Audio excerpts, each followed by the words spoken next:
नमस्कार फ्रेंड्स, मी आज महाराष्ट्रातला सर्वात लोकप्रिय पदार्थ करणार आहे, तो म्हणजे मसाले भात। त्यासाठी मी बासमती तुकडा 1.5 वाटी घेतलेला आहे। 1 कप मी वाटाणा घेतलेला आहे। कांदा बारीक चिरून घेतलेला आहे। टोमॅटो ठेवलेला चिरला आहे। त्याच्यानंतर 1 तमालपत्र आणि 1 दालचिनीचा छोटासा तुकडा मी घेतलेला आहे। एका साईडला मी एक गरम पाणी करून ठेवलेला आहे आणि एका साईडला कढई मोठं कुकरचं भांडं ठेवलेलं आहे मी। त्याच्यात तेल टाकलेलं आहे। जिरं मोहरी टाकून घ्यायची। तमालपत्र आणि दालचिनीचा जो तुकडा आहे तो त्या तेलामध्ये चांगला परतून घ्यायचा।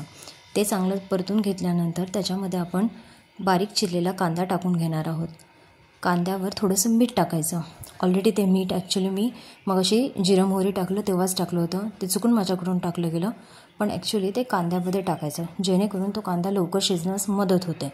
त्यानंतर आपण टोमॅटो चिरलेला होता तो बारीक टोमॅटो टाकून घेतलेला आहे। नंतर मी 1 चमचा लाल तिखट, 1 चमचा मी अंबारीचं लाल तिखट टाकलेलं आहे। त्याच्यानंतर हळद हिंग 1 चमचा टाकलेला आहे। मीठ 1.5 चमचा टाकलेला आहे। ते सगळं जिन्नस एकत्र परतून घ्यायचं। त्यानंतर वाटाणा परतून घ्यायचा व्यवस्थित। त्याला चांगलं परतल्यानंतर आपण जो 1.5 वाट्या मी मसाले भातासाठी तांदूळ घेतला होता बासमती तुकडा, तो चांगला परतून घेणार आहे। त्याला सविस्तर चांगलं परतावं लागतं। जेवढं तुम्ही चांगलं छान परताल तसा तुमचा भात मस्त मोकळा होतो। एकदा परतल्यानंतर 1-2 मिनटं त्याला आस लागू द्यायची। त्याच्यानंतर परत त्याला उलटण्याने एकदा खालनं वर असं करायचं, जेणेकरून तो तांदूळ जो आहे तो तांदूळ चांगला परतला जातो। त्यानंतर एका साईडला मी गरम पाणी जे केलं होतं मगाशी तुम्हाला स्टार्टिंगलाच दाखवलं होतं, तेच पाणी त्याच्यात मी ओतलेलं आहे।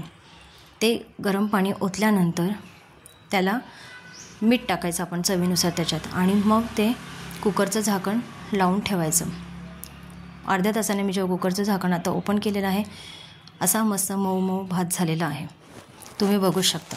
त्याच्यावर थोडीशी कोथिंबीर वरनं टाकलेली आहे चवीसाठी।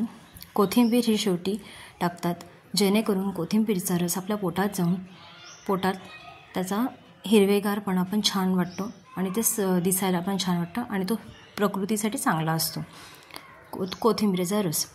तर अशा प्रकारे हा भात मी डिशमध्ये काढला आहे सर्विंगसाठी, तुम्ही बघू शकता। बघा वाफ कशी येते मसाले भाताची। धन्यवाद। अशीच तुम्ही छान छान रेसिपी करत राहा। थँक्यू।